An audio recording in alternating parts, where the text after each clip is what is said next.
Durante siglos, se le confundió con una simple colina coronada por una modesta iglesia. Una apacible elevación en el corazón de México, pero bajo esa tranquila fachada se esconde la pirámide más grande jamás construida, enterrada bajo capas de tierra y el paso del tiempo. Ahora, mientras los científicos desvelan sus secretos, el mundo observa incrédulo. Desde túneles ocultos que se extienden hacia la oscuridad, hasta cámaras selladas misteriosas. En este video descubriremos que está despertando realmente bajo Cholula.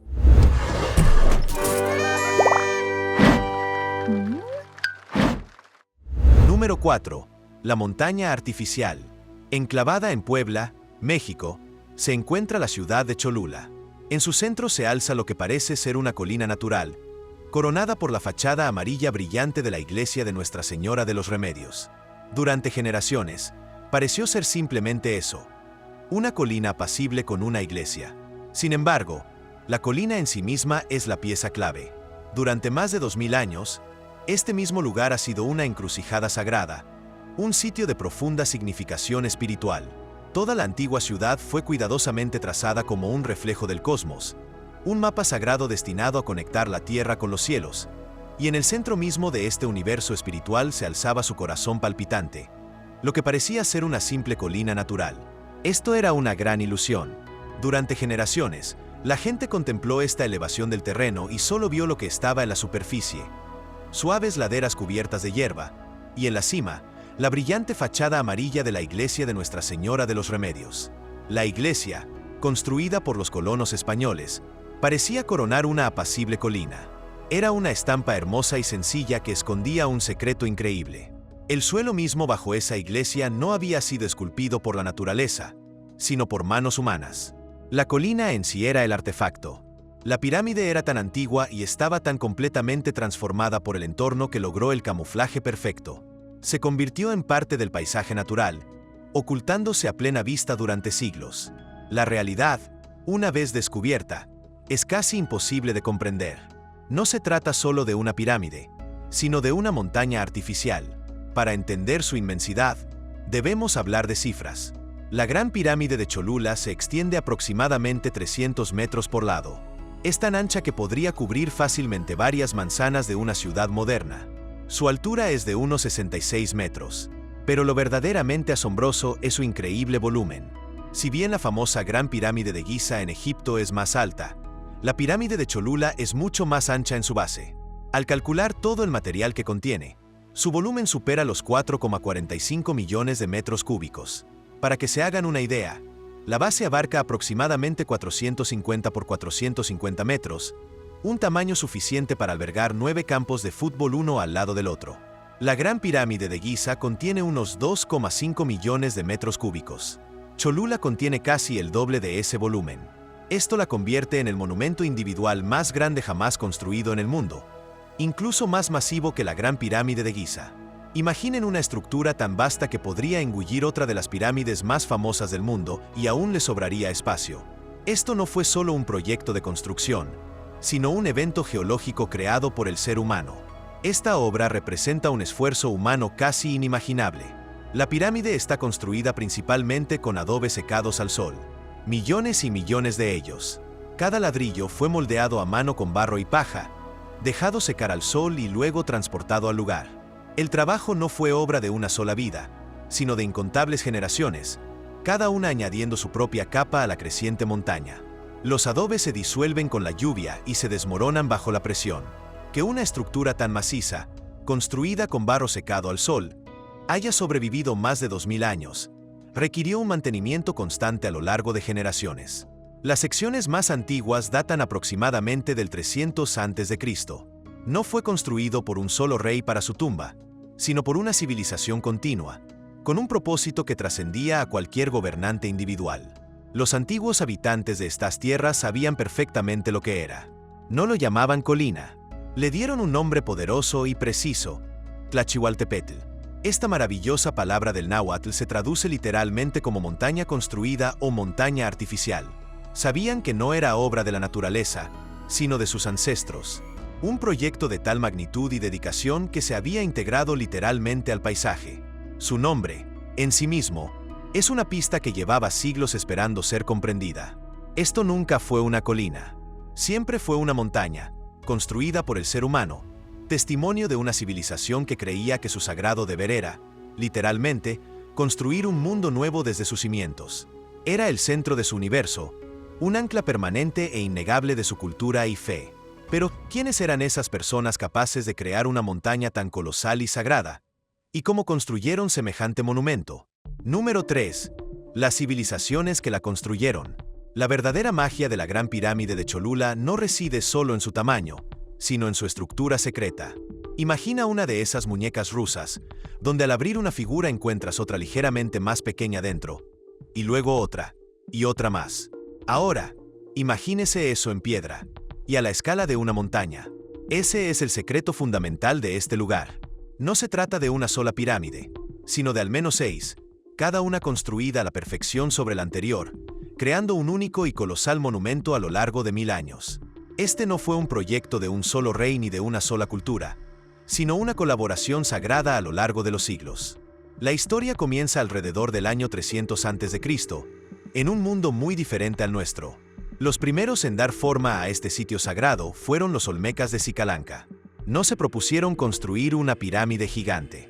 Comenzaron con una plataforma ceremonial más modesta, un lugar de culto dedicado a las fuerzas de la naturaleza que regían su mundo. Eligieron este lugar con cuidado, un sitio que, según creían, poseía un poder único.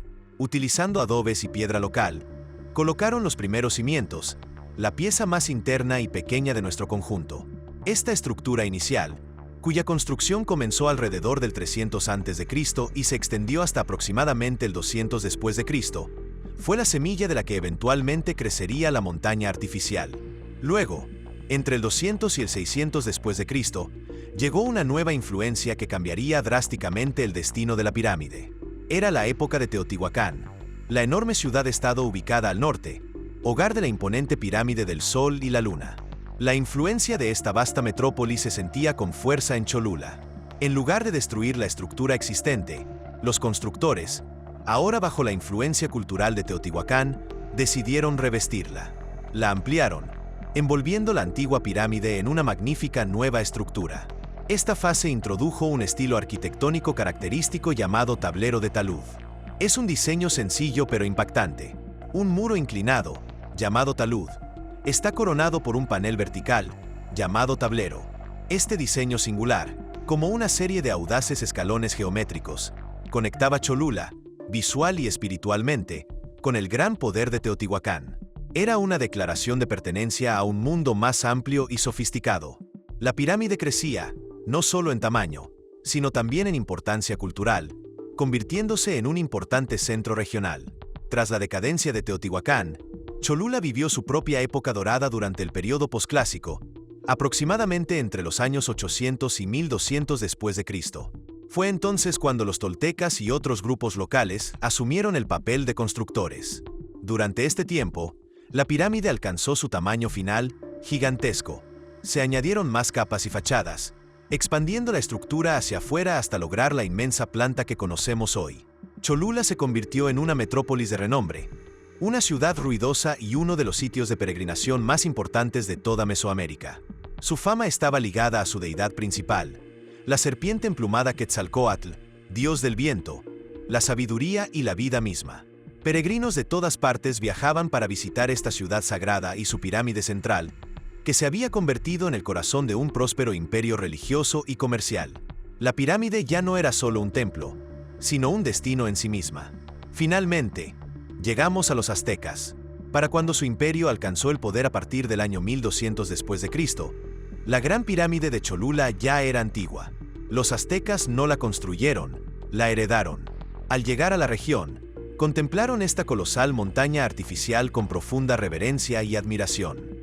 La llamaron Tlachihualtepetl, la montaña artificial, y la incorporaron a su propia mitología. Creían que la había construido un gigante mitológico llamado Selva, quien sobrevivió a un gran diluvio y erigió la pirámide para alcanzar los cielos. Para los aztecas, era un vínculo sagrado con un pasado legendario, un lugar de tal poder que precedió a su propia civilización. Llegaron como peregrinos, no como constructores, añadiendo su propia capa de culto al sitio hasta la llegada de los españoles en 1519. Esta increíble cronología, con una cultura construyendo sobre otra, revela una profunda verdad sobre el mundo antiguo que a menudo pasamos por alto. Esta no era una historia de destrucción constante, donde los nuevos gobernantes aniquilaban a los antiguos. Era, en cambio, una historia de continuidad cultural y profundo respeto, porque cada civilización preservó, en lugar de destruir, lo que la precedió. En la práctica religiosa mesoamericana, los sitios sagrados acumulaban poder espiritual con el tiempo. Demoler un templo significaba perder esa sacralidad acumulada. Al recubrir cuidadosamente la estructura anterior, los constructores se legitimaban como legítimos herederos, preservando al mismo tiempo el poder del sitio. Cada capa representaba tanto la preservación como la renovación. Esta filosofía, que sostiene que la grandeza surge de construir sobre pasado en lugar de borrarlo, contrasta marcadamente con otros patrones de conquista donde los nuevos gobernantes solían demoler los monumentos de sus predecesores. Número 2. Conquista y ocultamiento. En 1519, la ciudad de Cholula se encontraba en la cúspide de su poder. Era una metrópolis próspera, una de las más grandes e importantes de toda Mesoamérica. Sus calles bullían de comerciantes, sus templos resonaban con plegarias y los peregrinos acudían en masa a sus recintos sagrados. La Gran Pirámide, aunque ya antigua y probablemente cubierta de vegetación, seguía siendo el corazón espiritual de la ciudad. Este vibrante mundo estaba a punto de chocar con una fuerza inimaginable. Esa fuerza era Hernán Cortés y su grupo de conquistadores españoles. Llegaron a Cholula junto a miles de sus nuevos aliados, los tlaxcaltecas, antiguos enemigos de los cholulanos. Al principio, la ciudad acogió con agrado a los forasteros, pero la tensión fue en aumento. Los españoles, paranoicos y desconfiados, se convencieron de que los cholulanes planeaban una emboscada. Lo que sucedió a continuación fue un acto de terror premeditado que mancharía para siempre la historia de la conquista. Cortés dio la señal. En la plaza principal de la ciudad, sus soldados se volvieron contra sus anfitriones. Bloquearon las salidas y, junto con sus aliados tlaxcaltecas, iniciaron una matanza metódica. Durante horas, la matanza continuó. Miles de nobles, sacerdotes y ciudadanos de Cholula fueron masacrados. Este suceso, conocido como la Masacre de Cholula, fue un mensaje brutal. Su propósito era quebrantar el espíritu de la región y demostrar el terrible precio de resistir el avance español. La ciudad sagrada había sido profanada. En las décadas siguientes, los españoles se dedicaron a construir un mundo nuevo sobre las ruinas del antiguo. Esto nos lleva a la iglesia en la colina. Fue construida en 1594, mucho después de que se hubiera asentado el polvo. El motivo de su ubicación no era ocultar un secreto, sino proclamar una victoria. Esta práctica se conoce como supersesionismo, el acto simbólico de colocar al nuevo Dios directamente sobre los antiguos. Al construir la iglesia de Nuestra Señora de los Remedios en la cima de lo que consideraban una colina, los españoles estaban haciendo una poderosa declaración. Estaban reclamando el territorio para el cristianismo. La iglesia era un símbolo permanente e ineludible de su dominio, que eclipsaba visual y espiritualmente la antigua ciudad que se extendía a sus pies. Cada vez que un lugareño alzaba la vista, veía el símbolo del nuevo orden erguido triunfante sobre lo que antaño había sido su tierra más sagrada. Un mito común sugiere que los españoles enterraron la pirámide para ocultarla. La verdad, sin embargo, es más compleja y, en muchos sentidos, más trágica. Para cuando llegaron los españoles, la Gran Pirámide ya tenía siglos de antigüedad. Su superficie de adobe estaba erosionada por la lluvia y el viento. Las semillas habían echado raíces y una gruesa capa de tierra y vegetación la había cubierto de forma natural. El tiempo mismo ya había transformado la montaña artificial en una colina. Los españoles no necesitaban enterrarla. La naturaleza ya lo había hecho. Simplemente vieron una colina grande y estable en una ubicación estratégica perfecta y decidieron coronarla. Este acto consolidó la falsa identidad de la pirámide durante siglos. La iglesia consolidó la antigua estructura, tanto físicamente como en la imaginación popular. La pirámide más grande del mundo no desapareció. Simplemente quedó en reposo, aguardando silenciosamente bajo su nueva corona a que una futura generación redescubriera la verdad oculta entre la hierba y la fe. Número 1. Desenterrando un gigante perdido. Para todos los que vivían cerca, y para los colonos españoles que construyeron su iglesia en la cima, la Gran Pirámide era simplemente el chorrito, la colina. El recuerdo de la montaña artificial se había desvanecido en un mito, un susurro de un mundo perdido. Pero el gigante no estaba perdido. Simplemente dormía, esperando que alguien finalmente la viera por lo que era. Con el tiempo, surgieron algunas pistas. Los agricultores encontraban extraños fragmentos de cerámica antigua en la tierra. Las fuertes lluvias a veces arrastraban la tierra, dejando al descubierto secciones de piedra tallada que no parecían naturales.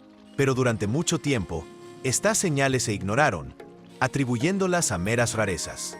La colina era una colina. Y punto. El verdadero despertar no se produjo en un único momento dramático. Fue un proceso lento y minucioso de desentrañar un misterio, pieza por pieza. El avance definitivo comenzó en 1931, gracias a la visión y la determinación del arqueólogo mexicano Ignacio Marquina. Observó la colina y vio lo que otros no, uniendo las historias locales con las pistas físicas. Se convenció de que una estructura monumental se ocultaba en su interior. Pero se enfrentaba a un problema enorme y delicado. ¿Cómo se excava una pirámide que tiene una iglesia de 400 años en la cima? No se podía simplemente derribarla. Era un lugar de culto activo y un monumento histórico por derecho propio. Así pues, Marquina ideó un plan brillante y poco convencional. Si no podía excavar hacia arriba, excavaría hacia adentro. Decidió abrir un túnel directamente hasta el corazón del montículo. Era la única forma de explorar la estructura sin perturbar la iglesia superior. Imagínese a un cirujano realizando una delicada operación, explorando cuidadosamente el interior de un cuerpo para comprender su anatomía sin causar daño. No se trataba de una búsqueda temeraria de tesoros. Fue una meticulosa investigación arqueológica. Un lento y metódico acto de redescubrimiento. Con picos y palas, los trabajadores comenzaron a excavar en la ladera de la colina. Y casi de inmediato, se toparon no solo con tierra y roca, sino también con muros construidos por el hombre, antiguas escaleras que no llevaban a ninguna parte y restos de altares. Los túneles que excavaron abrieron una puerta a un mundo oculto, confirmando las mayores esperanzas de Marquina. Hoy, esta red de túneles se extiende a lo largo de la asombrosa longitud de 8 kilómetros. Son unos 8 kilómetros de pasadizos subterráneos que atraviesan el núcleo de la pirámide. Recorrer estos túneles hoy es como viajar en el tiempo. Las paredes no son lisas. Son un mosaico tosco de distintos colores y texturas, una cronología visible de la construcción. Literalmente, se camina a través de la historia, viendo las diferentes fases al descubierto. Una sección puede mostrar la piedra oscura y tosca y la arcilla de los primeros constructores. Unos pasos más adelante, se pasa junto a una pared de piedras perfectamente encajadas y yeso pintado, vestigio de una cultura posterior y más avanzada. El aire es fresco y tranquilo, y el único sonido es el eco de los pasos. Este laberinto no solo te conduce a través de una pirámide, te guía a través de los siglos, narrando la historia de cada civilización que dejó su huella, capa tras capa.